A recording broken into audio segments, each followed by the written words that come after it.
Well, the French elections was probably, I guess, the last event trigger that could have sparked the daily cycle low in gold. But as of today, it doesn't look like that is what has happened. We had a potential rally yesterday, but it's just kind of faded away, and we're not getting much of any bounce this morning. So what it does look like the election triggered was a top in the euro and probably a cycle bottom in the dollar.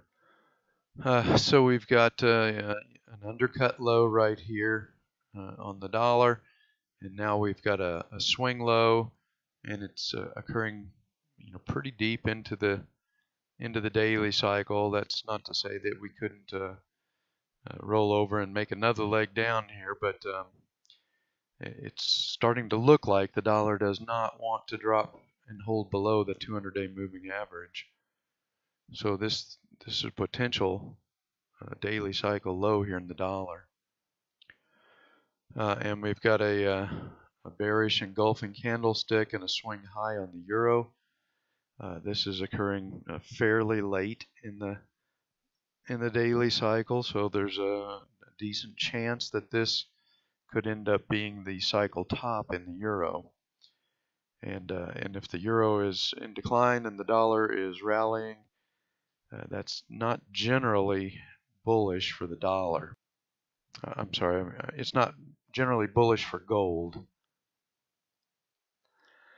Now, a rising dollar doesn't always mean that gold is going to decline steeply, but gold rarely rallies powerfully if the dollar is moving up. At best, gold tends to move sideways if the dollar is rallying. On the weekly chart here, I've got the 200-week moving average. You can see the rally on the election was just strong enough to come back up and tag the 200-week moving average, and then it was rejected. So, I've warned and warned not to try and play the long side during the declining phase of an intermediate cycle. It's too dangerous. The surprises come to the downside. It looks like our last event trigger, the French elections, have come and gone, and it doesn't look like that's going to be the trigger for gold to put in its cycle bottom. Rather, it looks like it was the trigger for the euro to top and possibly for the dollar to bottom. And if the dollar is rallying out of a cycle low, that's probably going to add extra pressure to gold during the declining phase of its intermediate cycle. I believe gold's either on day 40 or 41 today, but as we've seen, the cycles have evolved. They tend to run a little longer now. This cycle right here into the yearly cycle low ran 50 days, the daily cycle. Switch this over to a daily chart, but you can see here this daily cycle ran over 50 days before it found this bottom. So we're on day 40, so we've still got time in this cycle. It's possible that gold could still try and test this March low before the cycle bottoms. And if not the March low, it could test a 50% retracement. You can see we've already traded through the 38, and it's not showing any signs of wanting to bounce off of that, at least not at the moment. Platinum platinum and silver both have been kind of leading the metals down, and platinum looks like it has just formed a bear flag here, which would suggest that there's going to be another move down before this cycle bottom. So I can't stress this enough. It's just not safe trying to play the long side of anything, really, when it's in the declining phase of its intermediate cycle, and especially not in gold with the dollar potentially starting a new daily cycle rally. you're just better off either staying on the sidelines, or if you have the type of mindset to sell short, you could try and sell short. But playing the long side is just dangerous. It looks like our last potential event trigger has come and gone, and right now anyway, it just does not look like that was going to be enough uh, to to generate the daily cycle low in gold. So if that's the case, then gold probably has another leg down yet before the daily cycle bottoms.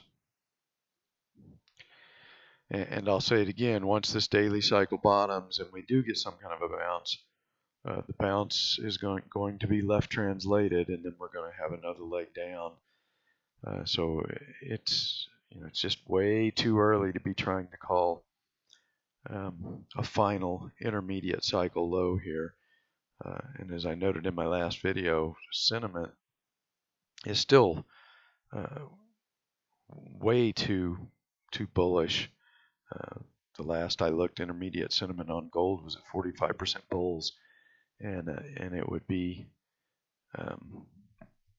much more likely that we would get an intermediate bottom with sentiment below 30% bulls on an intermediate time frame. So it's going to take lower prices to do that, and it's probably going to take a bounce at some point, a bounce out of a daily cycle low, and then the heartbreak of watching that cycle roll over in a left translated fashion and make a lower low.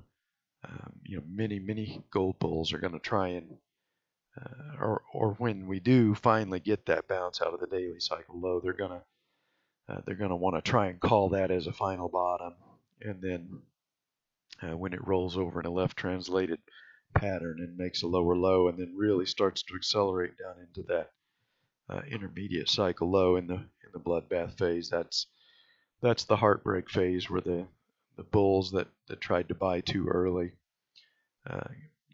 get knocked out for big losses, and then that's the point where sentiment gets extremely bearish and we run out of sellers, and we are clearly not in that condition yet. We need to find a bottom to this daily cycle here at some point. We need that bounce that draws everybody back in prematurely, and then when the daily cycle rolls over in a left translated fashion, and then causes big losses on those people that bought too early. That's the point where we get an extreme sentiment reading, and then we'll get our intermediate cycle low. And it's very unlikely that that's going to come until, at this point, probably mid to late June, maybe even as early as or as late as early July. So I'll say it again, in the declining phase of an intermediate cycle, it's just not safe to play the long side. The surprises come to the downside, and when you're trying to pick bottoms, you'll get caught by a continuation of the trend that goes further and stays oversold longer than you expect.